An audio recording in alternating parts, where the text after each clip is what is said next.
Wel, ni'n troi at Salm 103, a mae'n galwad i addoli. Fe wnaed bendithiau'r arglwydd a'r cyfan sydd ynof ei enw sanctaidd. Fe wnaed bendithiau'r arglwydd a phaid ag anghofio ei holl ddoniau. Ef sy'n maddau fy holl gamweddau, yn iachau fy holl afiechyd, ef sy'n gwaredu fy mywyd o'r pwll ac yn fy nghoroni a chariad a thrigaredd. Ef sy'n fy nigoni a daioni dros fy holl ddyddiau, i adnewyddu fy ieuenctid fel eryr. Fe wnaed bendithia yr arglwydd. Wel, gawn ni wneud hynny ymhellach gyda'r emyn cyntaf bore yma, rwy'n dygaru tu a'i gwyddos, rwy'n dygaru farglwydd mawr, rwy'n dygaru yn anwylach na'r gwrthrychau ar y llawr.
Wel, i ni'n troi nawr at Efengyl Luc a phenod 17 a darllen at adnod 19.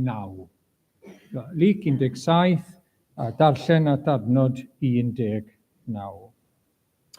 Dywedodd wrth ei ddisgyblion y mae achosion cwymp yn rhwym o ddod, ond gwair sawl sy'n gyfrifol amdanynt. Byddai'n well iddo fod wedi ei daflu i'r môr, a mae'n melyn yng nghrog am ei oddf. Nag iddo fod yn achos cwymp i un o'r rhai bychain hyn. Cymerwch ofal. Os pechad y gyfaill, cerydda ef, os edif ar ha, madda iddo. Os pechand erbyn 7 gwaith mewn diwrnod, ac eto troi nôl at 7 gwaith gan ddweud y mae'n edifar gennyf, madda iddo. Meddai'r apostolion wrth yr arglwydd, cryfha ein ffydd. Ac meddai'r arglwydd, pe bai gennych ffydd gymaint a hedyn mwstad, fe allech ddweud wrth y forwydden hon coder dywreiddiau a fflaner di yn y môr, a byddai'n i fyddhau i chi. Os oes gan un ohonoch was sy'n aredig neu'n bugeilio, a fydd yn dweud wrtho pan ddaw i mewn o'r ceie, tir dyma'r unwaith a chymer dy le wrth y bwrdd.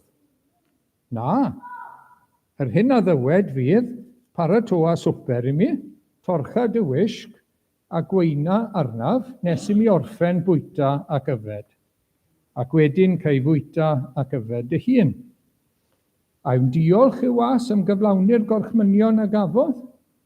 Felly chwythau, pan fyddwch wedi cyflawni'r holl orchmynion a gawsoch, dywedwch gweision ydym, heb unrhyw deilyngdod, cyflawni yn dyletswydd a wneithon. Yr oedd ef ar ei ffordd i Jerusalem yn mynd trwy'r wlad rhwng Samaria a Galilea, ac yn mynd i mewn i ryw bentre, pan ddath 10 o ddynion gwachan glwyfus i gyfarfod ag ef, safasant bellter oddi wrtho, a chodi ei lleisiau arno, Iesu feistr trigar ha wrthym. Gwelodd ef hwy ac meddai wrthynt, ewch i'ch dangos eich hunain i'r offeiriaid. Ac ar ei ffordd yno fe'i glanhawyd hwy. Ac un ohonynt, pan welodd ei fod wedi ei achau, a ddychwelodd, gan ogoneddu Duw a llais uchel. Syrthiodd ar ei wyneb wrth traed Iesu, gan ddiolch iddo, a Samariad oedd ef. Atebodd Iesu, o'n i lanhawyd y 10, ble mae'r 9? A'i restron hwn yn unig a gafwyd i ddychwelyd ac i roi gogoniant i Dduw. Yna meddai wrtho, cod, a dos ar dy hynt, dy ffydd sydd wedi dy achub di. Gyn ni'n diolch i'r arglwydd am ei air sanctaidd. Reit, nawr te, gawn ni weld a mynd dros y stori sydd gyda ni bore yma ar eich cyfer chi.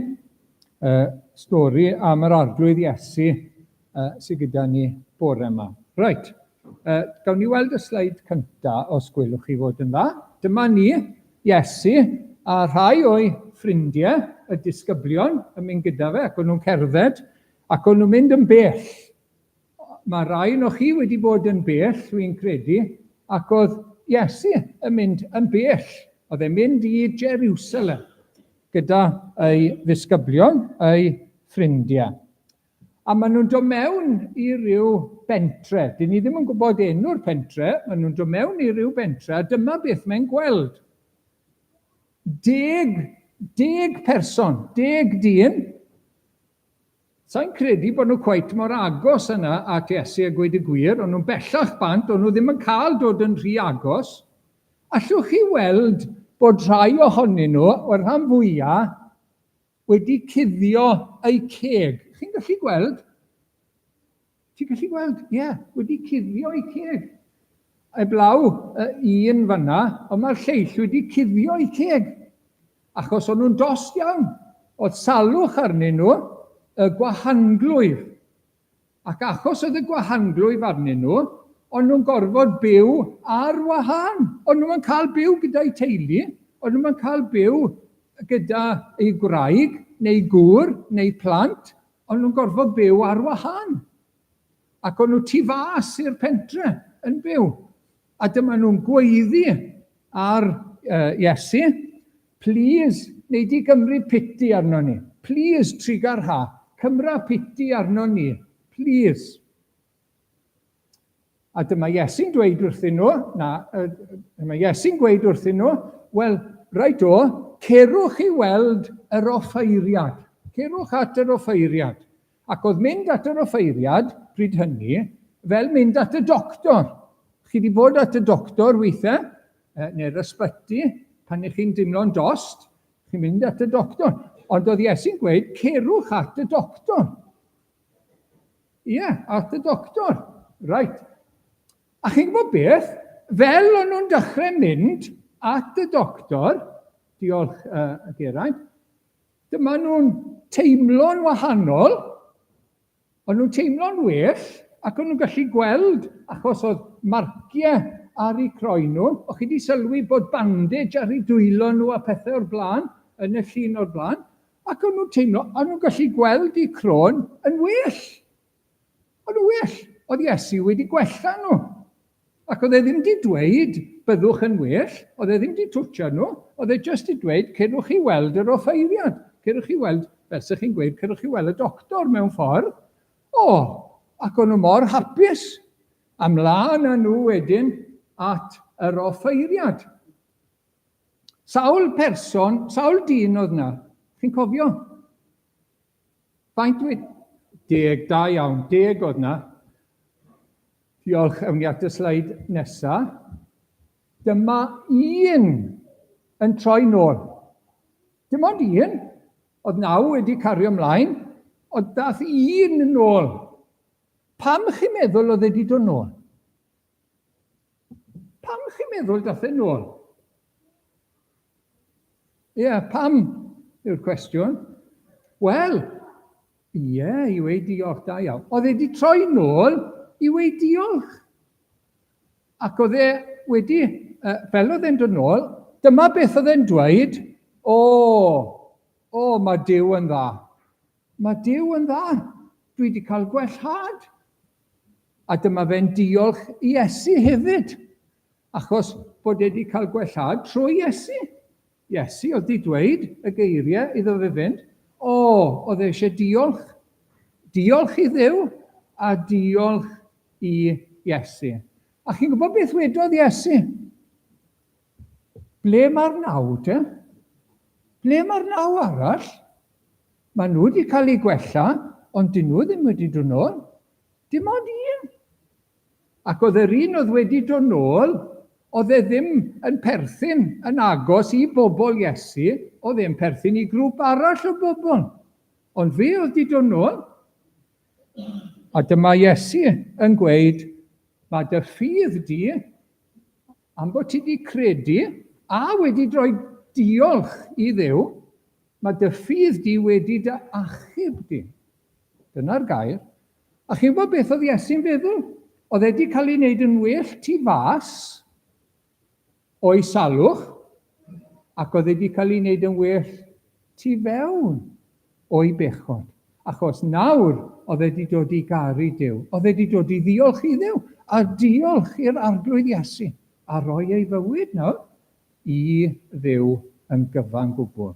Felly, mae'n bwysig iawn pan ni'n gofyn i Dduw am help, bod ni'n diolch pan ni'n cael help ganddo fe, a bod ni'n diolch i Iesu, bod wedi dod i farw drosto ni ar y groes, a bod ni'n rhoi ein bywyd iddo fe.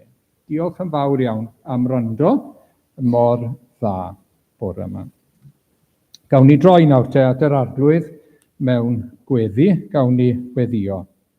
Arglwydd, ni'n diolch am y cyfle o gael bod yma bore yma gyda'n gilydd yn enw Iesu Grist. Ac ni'n diolch bod gyda ni reswm arbennig i fod yma i dy ogoneddu di ac i roi diolch i ti. Arglwydd, ni'n falch o'r cyfle sydd gyda ni yn ein bywyd nawr, Ac ar ddydd Sul fel hyn, ar ddydd yr arglwydd, dydd yr atgyfodiad, dydd buddigoliaeth Iesu Grist, mae gyda ni reswm i ddiolch ac i ogoneddu ein Duw ni. Ac o arglwydd felly, i ni yn gofyn i ti'n helpu ni yn ystod y dydd i roi pob clod ac ogoniant i ti, nid yn unig y dydd yma, yn wir bob dydd. Helpa ni fyw i dy ogoneddu y dydd ac i ddiolch am yr arglwydd Iesu ac am yr hyn mae wedi wneud drosto ni ac am bod iachad llwyr i gael, ti fewn a ti fas yn Iesu Grist. Ac o arglwydd felly, i ni yn dy ogoneddu di fel y gwir Dduw y bore yma, y gwir arbywiol Dduw, Duw a thad ein harglwydd Iesu Grist, Duw y creawdwr, crewr nef a deiar, y Duw tragwyddo, y Duw sydd yn bresennol ym mhob man, y nesaf yw e fe o bawb at enaid gwan, y Duw sydd wrth law, sydd yn noddfa ac yn nerth ac yn gymorth hawdd ei gael pan i ni'n troi ato fe.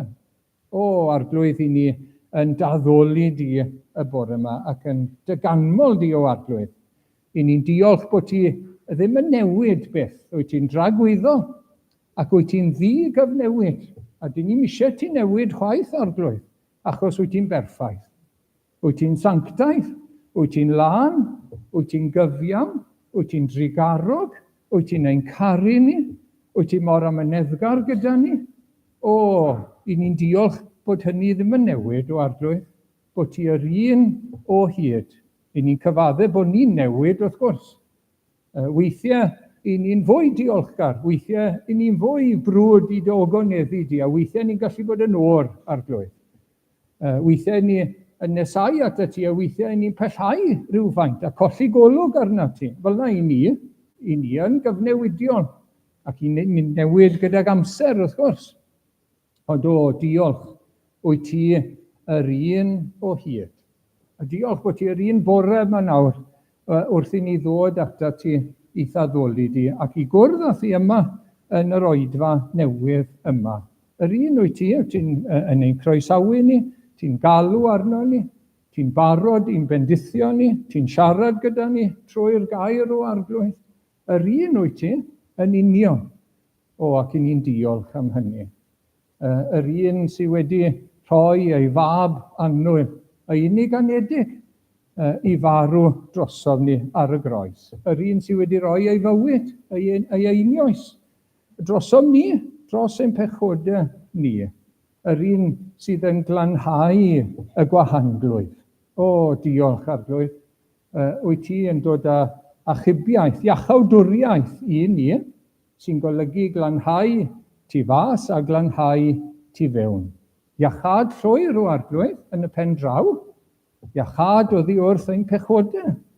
Ein pechod ni o droi bant oddi wrtho ti, ein pechod ni o fynd ein ffordd ein hunain, ein pechod ni o fod ar wahân, a ddim yn gwrando arna ti, a ddim yn nifuddhau i ti o arglwydd. A torri dorchmynion di. O, arglwydd, wyt ti'n yn ein iachau ni trwy Iesu Grist ac yn rhoi calon newydd i ni, y dymuniad newydd. O, i ni'n diolch ac i ni'n dyganmol di arglwydd y bore yma. I ni wedi canu fe'n barod, ble'r yn ynodd fy nymuniad, ble cadd fy serchiadau dan, ble daeth hiraeth i am bethau, fi'n mynd ei cysau o'r blaen. Nawr, i ni moyn dod ato ti arglwydd, i ni moyn dy ogoneddu di, i ni moyn dy gwmni di, i ni moyn dy fendith arno ni heddi arglwydd, i ni moyn clywed y lais di, i ni moyn cael ein llenwi ar ysbryd glân, i ni moyn bod yn sanctaidd, i ni moyn bod yn fwy tebyg i Iesu Grist. A mae hwnna achos bod ti wedi cyffwrdd am bywydau ni arglwydd, bod ti wedi rhoi iachad i ni trwy yr arglwydd Iesu. Ac o arglwydd i ni felly yn dyganmol di y bore yma ac yn diolch i ti. Ac i ni'n gofyn i ti i'n helpu ni arglwydd i roi ein hunain o'r newydd mewn diolch i ti. i fyw ein bywydau heddi, a fori, a dim Mawrth, a dim Mercher, yr wythnos yma nawr, i ogoneddu Duw. Nid i'n gogoneddu'n hunain, nid i'n plesio'n hunain, hebddo ti o arglwydd, ond i ogoneddu Duw, i wasanaethu yr arglwydd, i fyw bywyd o ddiolch i'r arglwydd Iesu. Arglwydd, i ni eisiau diolch wyt ti wedi rhoi dy hun yn llwyr drosom ni, ti wedi rhoi dy waed drosom ni, ti wedi rhoi'r cyfan drosom ni. Neu di'n helpu ni i fyw nawr ein bywyd mewn diolch i ti.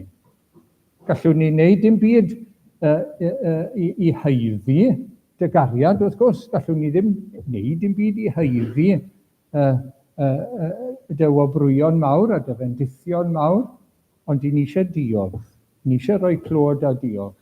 Ni'n gweddio dros waith yr eglwys yn ystod yr wythnos felly, ac yn gweddio dy fendith ar yr ymweliadau ar ysgol a'r cyfarfodydd gwahanol, y bore coffi, a pili pala, a'r astudiaethau, ac y cwrdd-gweddi, popeth o arglwydd. I ni'n gofyn dy fendith. Ac ar ein bywydau personol, ar ein bywydau teuluol o arglwydd. Helpa ni gael yr un nod yma'n glir i ogoneddu Duw. I fyw i dy blesio di o arglwydd, i geisio'n gyntaf teyrnas Duw, a i gyfiawnder ef. Beth sy'n iawn yn dolwg di. Ac i ni'n gwybod o arglwydd, bydd y pethau eraill sydd ei angen arno ni yn dod yn ei lle, ac yn dod i'n bywydau ni. I ni'n gweddio deled y deyrnas o arglwydd. I ni'n gweddio bydd rhagor yn dod i deyrnas Dduw yn ein dyddiau ni. Ni'n gweddio dros y gwaith yn yr eglwys yma, yn eglwysi eraill sy'n cyhoeddi gair Duw fel gair Duw yn y dyddiau hyn.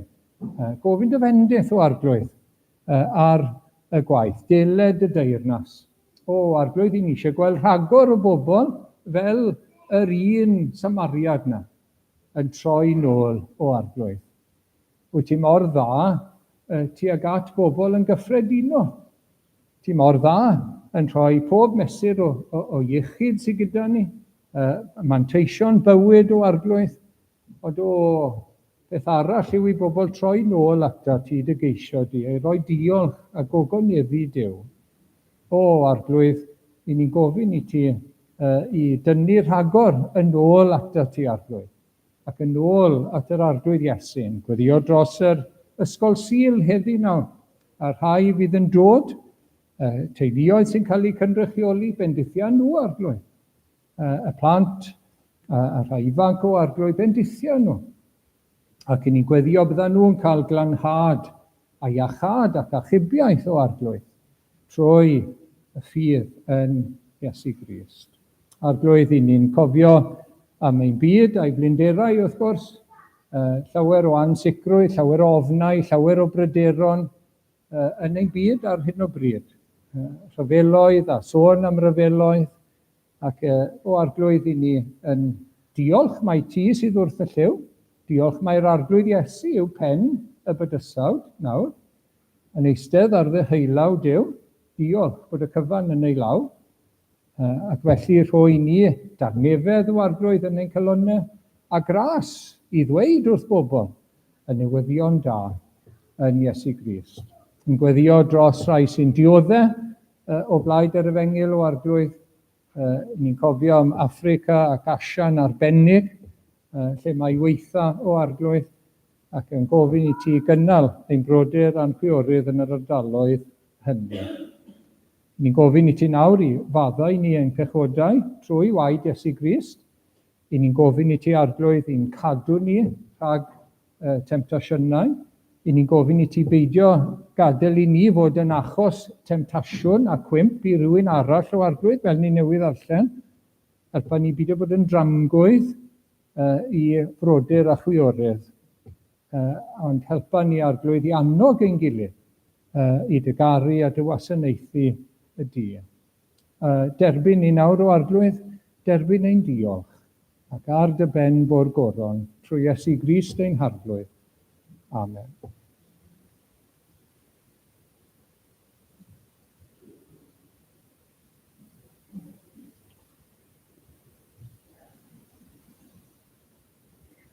Wel, gawn ni droi at yr ail emyn sydd gyda ni bore yma. O'r fath gyfaill ydyw Iesu, ffrind ym mhob ystorom gref. O'r fath fraint yw mynd ar cyfan yn ein gweddi ato.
Wel, ni'n troi bore yma at un arall o wyrthiau yr arglwydd Iesu, iachau 10 gwahanglwydd. Chi wedi clywed bod casgliad tuag at y cenhadaeth y gwahangleifion heddiw ac wythnos nesaf. Wel, dyma ni. Ac falle gallwn ni ofyn cwestiwn i ddechrau y bore yma. Tase rhywun yn gofyn i chi nawr, beth yw pwrpas eich bywyd chi ar hyn o bryd? Be fysech chi'n gweud? Beth yw pwrpas eich bywyd chi? Beth sy'n cael chi lan yn y bore? Beth sy'n ar eich meddwl chi? Beth sy'n yna pan chi'n mynd i'r gwely yn y nos? Neu pan chi'n deffro ac yn dihuno yn y nos? Beth sy'n llenwi eich meddwl chi? Beth yw'r prif beth? Beth yw pwrpas eich bywyd? Mae'n gwestiwn da. Falle bod ni ddim yn meddwl amdano fe'n aml, ond mae'n gwestiwn da, yn dyw e. I rhai, o'n i'n clywed am sgwrs wythnos yma gyda rhywun yn perthyn i Greenpeace, wel, hawliau dynol. Hwna yw'r peth pwysicaf oll. Gweithredu dros grwpiau gwahanol, na fe, na'r pwrpas, i rhywun arall, arbed y blanet falle, yn ein cymdeithas ni ar hyn o bryd. I rhywun arall, gwneud arian. I rhywun arall cyflwyno rhyw wasanaeth arbennig. Rhywun arall, wel, mwynhau bywyd tra gallwn ni. Mae hwnna'n bwysig i lot o bobl. Maen nhw'n sylweddoli bod bywyd dros dro, dim gobaith falle ar ôl. So, newch y mwyaf. Carpe diem, seize the day. Cael y mwyaf allan o fywyd. Neu falle dim byd arbennig. Falle byddech chi ddim yn gallu gweud. Beth yw'r driver yn eich bywyd chi? Be sy'n cael chi lan? Be sy'n cadw chi fynd? Be sydd ar eich meddwl? Be sy'n lliwio eich bywyd chi ar hyn o bryd? Wel, yn ôl yr hanes yma, beth mae'r arglwydd Iesu'n chwilio amdano yw bod amser gyda ni, bod ni'n rhoi blaenoriaeth, i ogoneddu Duw, i roi clod i Dduw, a rhoi diolch i Iesu Grist. Gogoneddu Duw, a rhoi diolch i Iesu Grist. A dyma un ffordd o ddweud, wel, dyma beth yw plentyn i Dduw, dyma beth yw Cristion. Person sydd yn byw gyda'r pwrpas yma yn ei fywyd neu yn ei bywyd hi wrth gwrs. Wel, gawn ni edrych ar y darn nawr te, yn gyntaf y cyd-destun, wedyn y crisis, wedyn Crist, ac wedyn cydnabod cariadus a diolchgar. Pwyntiau byr yw nhw. Y cyd-destun i ddechrau. Pam mae Luc yn gosod yr hanes yma ble mae'n dod? Yn ganol pennod 17 o'r Efengyl. Doedd ddim penodau pan oedd e'n sgrifennu wrth gwrs. Mae fel petaiau yn mynd nôl mewn amser. Achos ym Mhennod 9, mae hwnna yw'r stipyn, ar ôl y gwedd newidiad, chi'n cofio Iesu mynd i'r mynydd i weddio, cael ei wedd newid, disgleirio Moses ac Elias yn ymddangos yn ei annog i gario ymlaen i fynd i Jerusalem, ac wedyn ni, y tad yn dweud, hwn yw fy mab, gwrandwch arno fe, dwi'n bodlon ynddo fe, ac ar ôl hwnna, i ni'n darllen gan Luc, mae'n troi ei wyneb i Jerusalem. Mae'n troi ei wyneb i Jerusalem. Ac mae'r daith yma, y drydedd daith nawr, i Jerusalem am y tro ola i'r arglwydd Iesu. Ond mae'r bennod yma, a mae'r hanes yma, fel petaiau yn mynd nôl i ddechreuadau, achos mae'n nes at Samaria. Dyw e ddim lawr yn Jerusalem eto. Nawr, ydy e wedi troi ar ei daith, neu ydy Luc yn mynd nôl mewn amser mwyn y thema sydd gyda fe. Mae'r ddau beth yn bosib, wrth gwrs.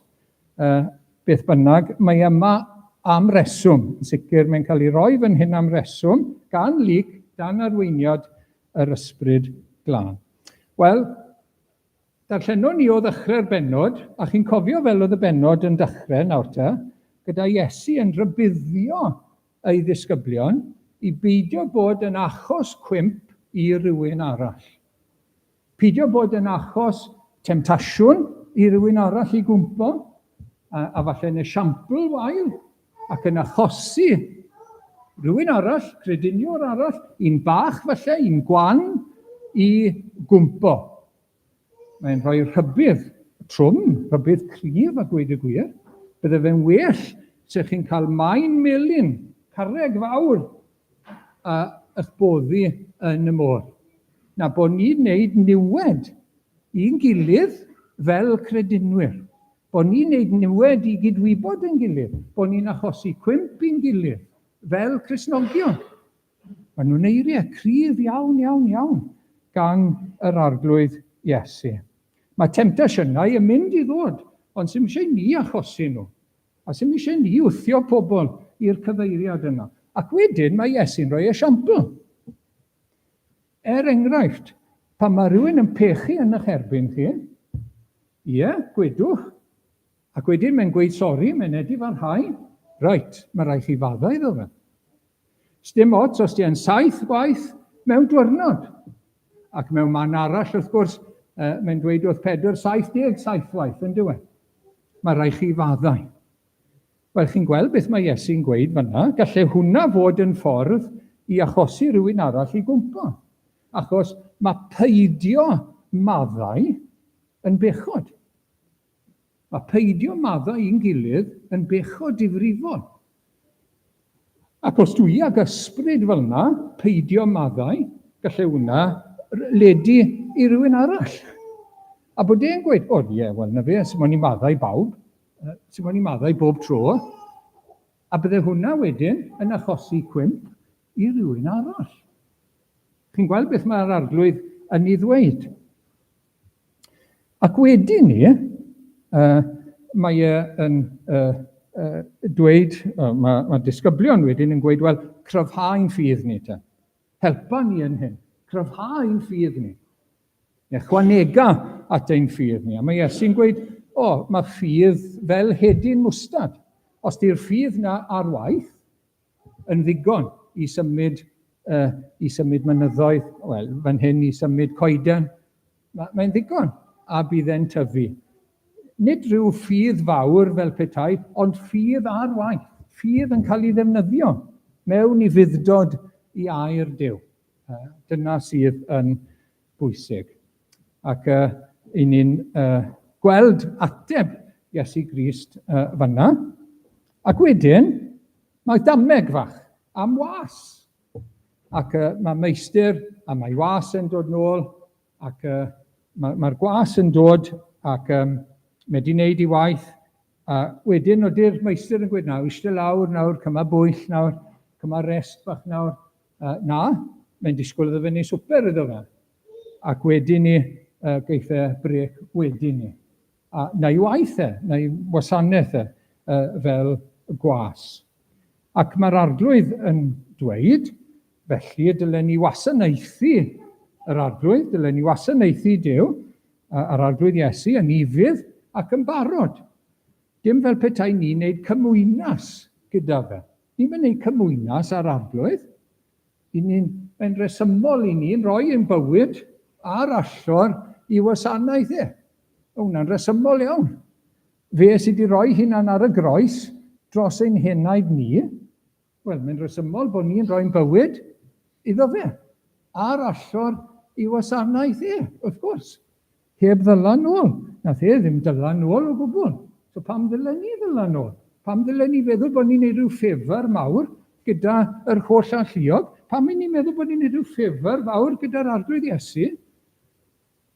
Wrth ddod i'r cwrdd? Wrth wneud rhyw waith? Wrth fod yn dist iddo fe? Beth bynnag i ni? So ni'n ei ffef. Dyw na ddim byd. Mae fe sydd wedi wneud y ffefr fawr ychan. Fe sydd wedi'n prynu ni gyda'i waed ar y groes.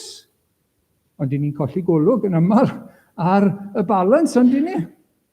Fel petai ni'n wneud rhywbeth enfawr drosto fe. Dim o gwbl. Ac wedyn ni, so beth mae'r arglwydd yn dymuno, wrth gwrs, yw ufuddod, gwasanaeth, hapus, parod, ewyll ysgar, diolchgar, iddo fe. Ac wedyn ni'n cael hanes y deg o handwyll.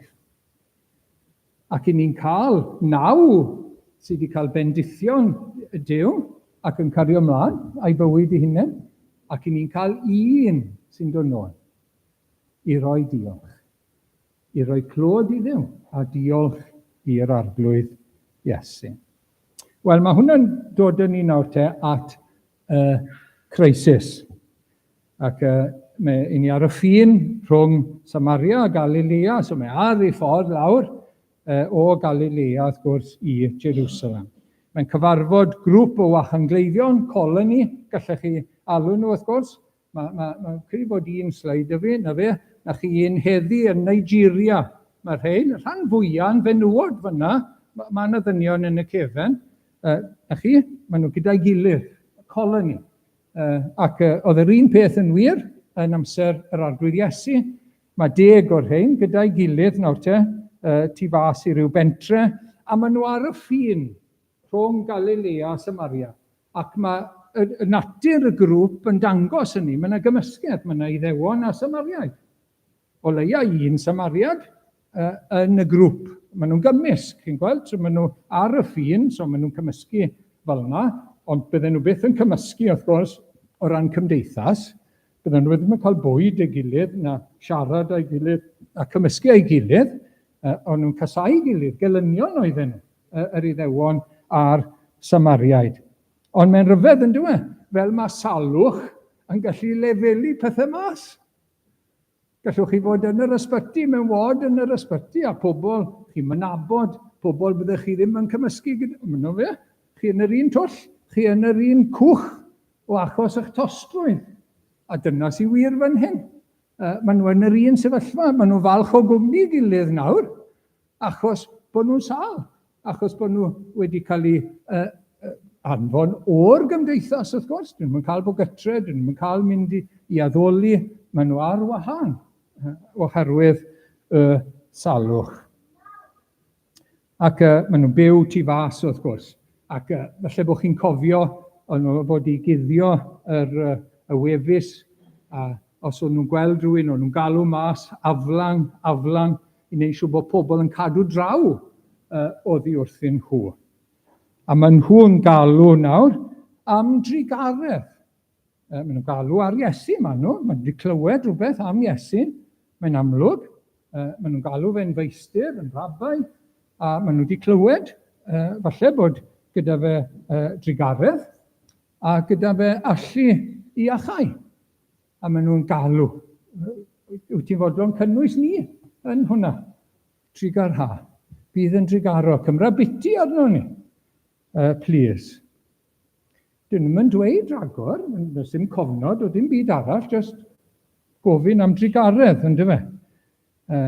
Ac mae hwnna'n dod â ni at Grist Iesu nawr, ac mae yn ei gwella nhw, wrth gwrs, ond nid trwy gyffwrdd tro yma, nid bod e'n ofon cyffwrdd, mae'n cyffwrdd â dyn gwachan glwybus mewn hanes arall, ond mwy na thebyg, mae yna dipyn o bellter fan hyn, oedd y sleid tyn bach yn gamarweiniol. Bydden nhw ddim wedi dod yn rhy agos o'n nhw'n mi fod, so bydde tyn bach o bellter. Ac na fe, Iesu ddim yn cyffwrdd felly, dyw e ddim yn cyhoeddi glanhad hyd yn oed, fel y cyfryw. Beth mae'n dweud yw, ewch at yr offeiriaid. A mae'r offeiriaid yn y lluosog gyda llaw. Chi wedi sylwi? Ewch at yr offeiriaid. Mae'n awgrymu bod yr Iddewon yn mynd i fynd at un, a mae'r Samariad yn mynd i fynd at un gwahanol, addoliad gwahanol. Trefen wahanol, wrth gwrs, fel na fe, a maen nhw'n mynd at yr offeiriaid. Ac yr offeiriaid oedd yn cyhoeddi bod nhw'n lan, ac yn dod nôl, wrth gwrs, i gymdeithas gyda dynion, a hefyd i gymdeithas gyda Duw, wrth gwrs. Bydden nhw'n cael mynd gytre, mynd fel rhan o'r gymuned nawr, ond hefyd bydden nhw'n cael mynd i'r addoliad. Felly, maen nhw'n dod nôl i gymdeithas fel petai gyda dyn a gyda Duw. Ac bydde yna broses arbennig yn ôl cyfraith Moses, oedd yna seremoni glanhad yn Leviticus 14. A wy'n credu taw na'r sleid nesaf sydd gyda ni. Dyma chi un darlun, dwi'n gwybod os chi'n gallu gweld sori, os ydych chi ddim. Mae yna 2 aderyn, mae yna bren, mae yna ede sgarlad, mae yna hyssop, oedd yn cael ei ddefnyddio fel rhyw fath o frwsh, a mae dŵr o'r aderyn sydd wedi marw, a gwad. A beth o'n nhw'n wneud, os oedd y person yn cael ei gyhoeddi yn lan, os o'n nhw'n ffindio bod e'n lan, o'n nhw yn tainellu, yn sbrinclo y dŵr oedd yn gymysg a gwad yr aderyn dros y person i gyhoeddi glanhad. Sa'n bod chi'n gallu gweld hwnna, ond dyna chi'r efengil mewn pictiwr. Mae un aderyn sy'n lan yn cael ei ladd, a mae'n cael ei glymu ar bren cedrwyn. Wel, mae hwnna'n amlwg yn pwyntio at yr arglwydd Iesu, yr un glân, yn cael ei roi ar y groes. Ac mae'r gwad yna yn gymysg â dŵr, fel dath ochr Iesu Grist, yn ffordd wedyn i lanhau, yn symbol o lanhad y gwahanglwydd. Wel, na chi ddarlun o'r efengil. Ein gwahanglwydd ni, wrth gwrs, yw ein pechod ni, bod ni ddim yn byw i ogoneddu Duw, bod ni'n caru Duw a'n holl galon, bod ni'n mynd ein ffordd ein hunain, bod ni'n torri gorchmynion Duw. Ein pechod ni Ac wedyn ni bod ni'n anghofio am Dduw a gweud y gwir, a bod hynny yn ein gwahanu ni. Wrth ein gwahanu ni oddi wrtho fe. Ac wedyn ni'n cael yr un glân yn cael ei glymu i'r pren ac yn rhoi ei waed. A mae'r aderyn arall yn cael mynd yn rhydd. Mae'r aderyn arall yn cael mynd yn rhydd. A mae'r rhyddid, mae ddeiant a glanhad i ni, wrth gwrs, trwy yr arglwydd Iesu, trwy ei farwolaeth ar y groes drosom ni. Wel, dyna chi. Ar y ffordd, maen nhw ar y ffordd nawr, maen nhw'n teimlo, maen nhw'n gweld gwellhad. Maen nhw'n gweld e. Mae pob un o'n nhw, y 10 ohonyn nhw a gaf iechyd erchyll. Pob un. Mae'r 10 yn awyddus i gael ei gwella. Wrth gwrs. Mae'r 10 wedi clywed am Iesu, am ei drigaredd a'i allu i lanhau. Mae'r 10 yn galw ar Iesu. Mae fel petai nhw roi un llais o'i gilydd. 3 garhardd o'n ni, maen nhw'n gweiddi mas. Meistr, rabbi. Mae pob un, mae'r 10 yn mynd tuag at yr offeiriad. Ac mae y 10 yn cael gwellhad. Ond mae un yn wahanol. Mae un yn troi nôl. Mae un ag amser i ogoneddu Duw. A diolch i'r arglwydd Iesu. Ac felly mae hwnna'n dod â ni at y 4yd peth, cydnabod cariadus a diolchgar. Mae un yn troi nôl, mwy na thebyg yn weddol gloi, sa'n ni'n siŵr, ydy wedi bod at yr offeiriad a dod nôl? Sa'n siŵr, ond mwy na thebyg, rhan fwyaf meddwl bod wedi troi nôl, unwaith mae wedi sylwi, mae rhai yn meddwl bod nhw wedi trafod a'i gilydd, a bod wedi gweud, wi gorffo mynd nôl, i weid diolch. A bod y lleill, wel, i ni'n mynd mlaen, i ni'n cario mlaen. A pethau dyn ni'n neud nawr, i ni eisiau mynd mlaen yn bywydau nawr, i ni'n mynd mlaen. Wel, wi'n gorffo mynd nôl. Sa'n gwybod, ond na fe, mae rhaid awgrymu hynny. Un beth bynnag sy'n awyddus i ddod nôl, i gydnabod gras Duw, a diolch i'r arglwydd Iesu. A mae'n gogoneddu Duw. Mae'n gogoneddu Duw. Diolch yn gogoneddu ei hunan. Wy'n well nawr. Mae rhaid bod system gryf dy fi. Wy'n well. Na goni o'r blaen. Na, mae'n gogoneddu Duw. Oedd ddim gobeith dy fi. O'n i bai am ras Duw. Bod Duw wedi dod â Iesu Grist heibio y diwrnod na. A bod nhw wedi gweld y diwrnod na. Bod wedi dod heibio i pentre nhw y diwrnod na. A chi ryfeddod, a chi drigaredd, a bod nhw wedi galw, a bod wedi ateb. Gras Duw yn dod â iachad iddyn nhw.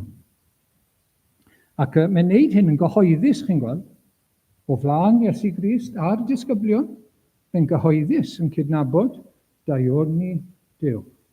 Gogoneddu Duw. Nid bod e'n neud e'n i feddwl wrth ei mlaen, nag e. Na. Mae'n dod nôl i neud e, o flaen yr arglwydd Iesu ac o flaen y disgyblion hefyd. Mae hwnna'n bwysig. Mae'n neud e'n gyhoeddus. Mae'n syrthio ar ei wyneb a mae'n diolch. Eucharisto yn Groeg, Eucharist. Mae'n rhoi diolch i'r arglwydd Iesu. Cynrychiolydd Duw, mae'n gallu gweld bod Duw wedi wella fe trwy Iesu. Cyfrwng Duw i achau. Mewn gwirionedd, wrth gwrs, nerth dwyfol Iesu Grist sydd ar waith. Faint oedd e'n deall o hynny ar y pryd, ni'n yn gwybod. Mae'n dangos cariad at yr arglwydd Iesu a diolch gostyngedig. Gostyngedig. Mae ar ei wyneb yn diolch. Dwi'n gallu diolch ddigon, ydw e? Llwch chi ddychmygu? Yn diolch ac yn diolch ac yn diolch. i'r arglwydd Iesu Grist. Wel, pwy oedd hwn te? Samariad. Samariad. A dyna ergyd arall yn yr hanes, wrth gwrs. Mae nid iddew oedd e, ond Samariad. Pobl, grŵp o bobl wahanol. O'n nhw bron fel cenedl wahanol i'r Iddewon, achos o'n nhw'n mixed race. Oedd yr Iddewon yn edrych lawr arnyn nhw. Do'n nhw ddim yn Iddewon pur. Ac wedyn ni, o'n nhw fel sect oedd yn credu pethau gwahanol, chi'n gweld? Oedd gyda nhw i Beibl ei hunain. Dim ond y 5 llyfr cynta yn y Beibl. A dim yr un fersiwn ar Iddewon, i fersiwn ei hunain. 5 llyfr y Samariaid. Mae hwnna wahanol i 5 llyfr cynta'r Beibl sydd gyda ni. Mae gobeithio nhw yn troi o gwmpas Gerazim, mynydd Gerazim, nid Jerusalem a Seion. Dyn nhw'n credu yn yr atgyfodiad, dyn nhw'n credu pethau eraill. Ac o'n nhw fel gelynion felly i'r Iddewon. O'n nhw fel gelynion, o'n nhw'n cael ei edrych lawr arnyn nhw gan yr Iddewon eraill. Dim cymdeithas fel arfer. Ond, trwy ras Duw, wrth gwrs, mae'r person yma yn wahanol. Mae eisiau gogoneddu Duw a diolch i'r arglwydd Iesu, iddew. Diolch iddo fe am ei iachad. A mae'n derbyn gair cadarnhaol gan yr arglwydd Iesu, dy ffydd ath iachawodd, ond mewn gwirionedd y gair yw dy ffydd ath a chibon. Dyna yw'r gair. Dy ffydd ath a chibon. Ac mae yna lanhad dyfnach, wrth gwrs, wedi cymryd lle ym mywyd y person yma. Mae'n cynnwys iachad ysbrydol. Ac mae hwn yn dangos bod yr Efengyl i bawb, bod e i'r cenhedloedd, bod e i'r Samariaid, fel ni'n darllen yn llyfr yr Actau wedyn, dechrau'n Jerusalem, Samaria, a hyd eithaf y ddaear, na fe, Jerusalem, Judea, Samaria, hyd eithaf y ddaear. I bobl ar ymylon y gymdeithas, i rai anghenus ac yn y blaen. Ac un o nodweddion Meseia, wrth gwrs, oedd iachau y gwachan gleifion. Dyma'r geiriau mae Iesu yn rhoi i'r rhai sydd wedi dod oddi wrth Ioan Fedyddiwr i ofyn ai fe yw'r Meseia. Mae'r deillion yn cael ei golwg yn ôl, y cloffion yn cerdded, y gwachan gleifion yn cael ei glanhau, a'r byddariaid yn clywed. Y meirw yn codi, y clodion yn cael clywed y newyddion da. Na fe? Yn un o nodweddion y Meseia, bod y gwachan gleifion yn cael ei iachau. Wel, beth allwn ni ddysgu nawr te a cymhwyso o'r hanes yma, y bore yma? Wel, mae'n elfen o ffydd yn y deg. Maen nhw'n galw am drigaredd ac am iachad, maen nhw'n ei fyddhau, maen nhw'n mynd at yr offeiriad. Ond, nid ffydd achubol yw e. Nid ffydd sydd yn aileni, sy'n rhan o'r aileni. Ffydd i gael bendith, ffydd i gael gwellhad corfforol, ceisio'r arglwydd mewn argyfwng, ond dyn nhw ddim yn dod nôl wedyn. Dyn nhw ddim yn dod nôl wedyn. Dyma beth mae un yn dweud, mae'r aniolchgarwch a'r anghofrwydd yn boddi unrhyw ddiwioldeb oedd yna. Hwna'n ddiddorol yn dweud. Mae'r aniolchgarwch a'r anghofrwydd, anghofio, yn boddi unrhyw ddiwioldeb oedd yna. Wedi profi nerth dwyfol Crist i iachau y corff, a gallen nhw brofi gymaint mwy o geisio yr arglwydd Iesu am iachubiaeth yr enaid, i ddod yn iawn gyda Duw a dod yn blant i Dduw.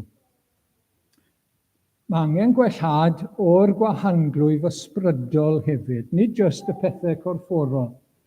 A mae hwnna yn neges i ni, gyd yn ein hoes ni nawr I ni'n naturiol, pan i ni'n poeni os oes yna salwch, i ni'n gweddio, mae'r arglwydd yn drigarog yn aml, ac i ni'n profi gwellhad, ni'n gweddio dros eraill, yn ein teuluoedd falle, ffrindiau ni, maen nhw'n gofyn ac i ni'n gweddio, rhai yn ein teulu ni yn ddiweddar, rhywun yn ein teulu yn gofyn, os ych chi'n credu yn Nuw, newch chi weddio. Dyna'r cais am iachad, chi'n gweld? Ond mae yna wahanglwydd arall yn does e. Mae yna broblem arall dyfnach. Mae gwahanglwydd pechod. Mae pechod yn neud ni yn aflan o flaen Duw. Un o'r pethau gyda gwahanglwydd yw colli teimlad, yn dyfa. O lian gwahanglwydd ni heddi, un o'r pethau mwyaf peryglus amdano fe, allwch chi roi eich llaw ar yr hob, a symwch chi'n gwybod bod e mlaen a bod eich llaw chi'n llosgi. Neu allwch chi gerdded ar wydyr a chi'n torri'ch trod a symwch chi'n gwybod, sy'n teimlad. A mae hwnna'n ran o'n pechod ni, yn dywe. Mae hwnna'n ran o wahanglwydd pechod. Ddim yn teimlo daioni Duw, gofal Duw, gras Duw yn ein bywydau ni. A'i ymynedd ddim yn teimlo drygioni pechod yn erbyn Duw. Pa mor ddrwg yw e? I beidio caru Duw a'n holl galon, a'n holl enaid, a'n holl feddwl, a'n holl nerth. Pa mor wrong yw hwnna? Pa mae Duw mor dda tuag ato ni? Pa mae mor garedig a mor lan? Ond y teimlo ohono fe, gyda gwahanglwydd sy'n teimlad, chi'n gweld, a gyda gwahanglwydd pechod, mae'r un peth, yw'r teimlad yna ohono fe. Bras Duw. A'r gwahanu, mae hwnna'n gwahanu oddi wrth Duw, a mae pechod yn mynd â ni, bant, troi cefen, mynd ein ffordd ein hunain. Ac i ni'n gweld y gwahaniaeth gyda'r symariad bach yma, mae e'n dod nôl. Mae eisiau diolch. Mae eisiau cydnabod daioni Duw. Mae eisiau cydnabod daioni a gras yr arglwydd Iesu Grist. Nid yn ffurfiol o ran y seremoni, byddai'r lleill yn neud y seremoni, oedd yn pwynto at Iesu Grist, ond mae e'n dod yn real at yr arglwydd. Ac mae'n rhoi y mawl ysbrydol a'r diolch i'r arglwydd. Gyda'r naw, yr awydd cryfa yw mynd mlaen a'i bywyd. Na'r awydd cryfa. Mae gyda nhw bethau i wneud nawr.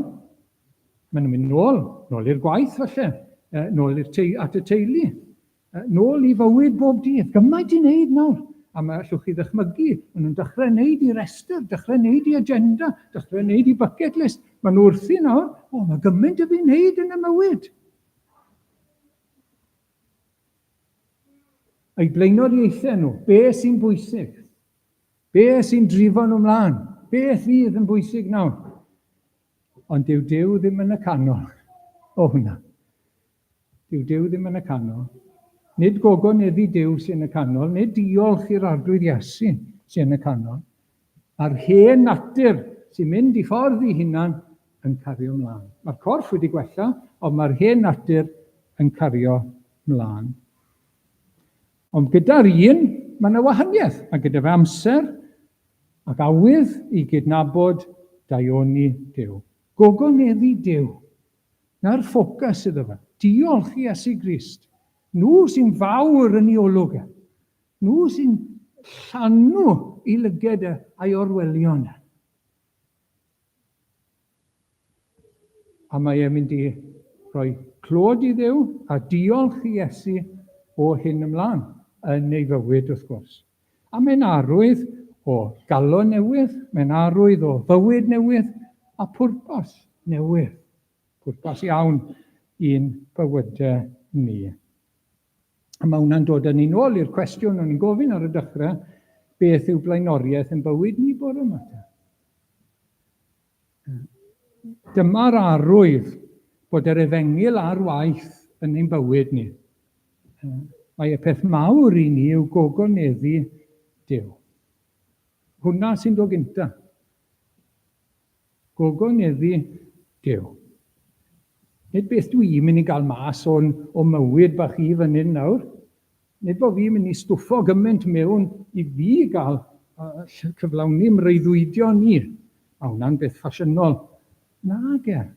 Yn gyntaf, gogoneddu Duw. Dyna pam wi yma. Dyna pam wedi cael yng nghreu i ogoneddu Duw. A'i fwynhau e, wrth gwrs. A byw bywyd o ddiolch mewn cariad i'r arglwydd. Shw mae hwnna'n edrych? Wel, mae hwnna'n golygu bod amser wedyn bob dydd i droi nôl. Bod amser bob dydd i ogoneddu Duw. Amser i weddio, i ddiolch.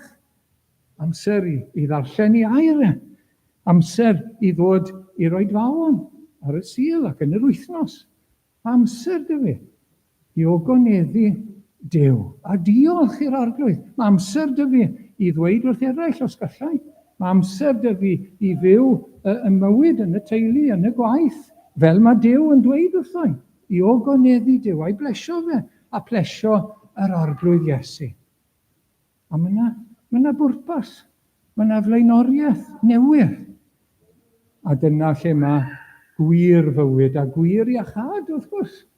I ni wedi cael ein hachub wedyn o'n pechod, o'n hunanoldeb, o beth oedd yn drifo ni bant oddi wrth Dduw, o beth sy'n ein drifo ni i ddinistyr a distriw. Ni'n cael ein hachub o hwnna wrth ddod at yr arglwydd, wrth ddod i ogoneddu Duw yn ein bywyd a'i fwynhau a cerdded yn ein bywyd gyda fe o ddydd i ddydd mewn diolchgarwch. Wel, ni'n diolch i'r arglwydd am ei air ac am ei neges i ni trwy'r gair y bore yma. Amen.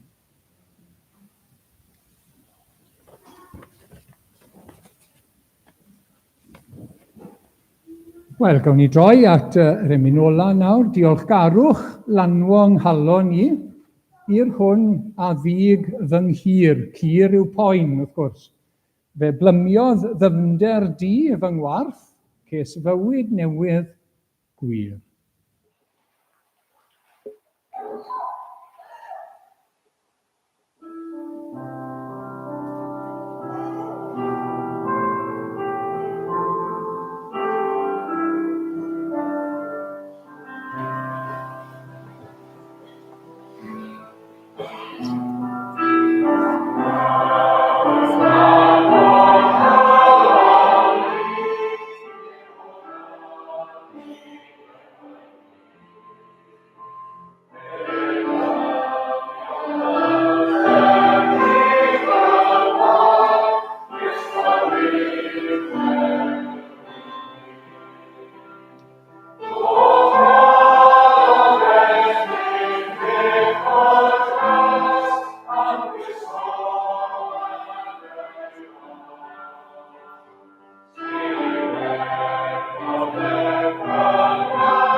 Arglwydd Iesu, diolch am yr efengil.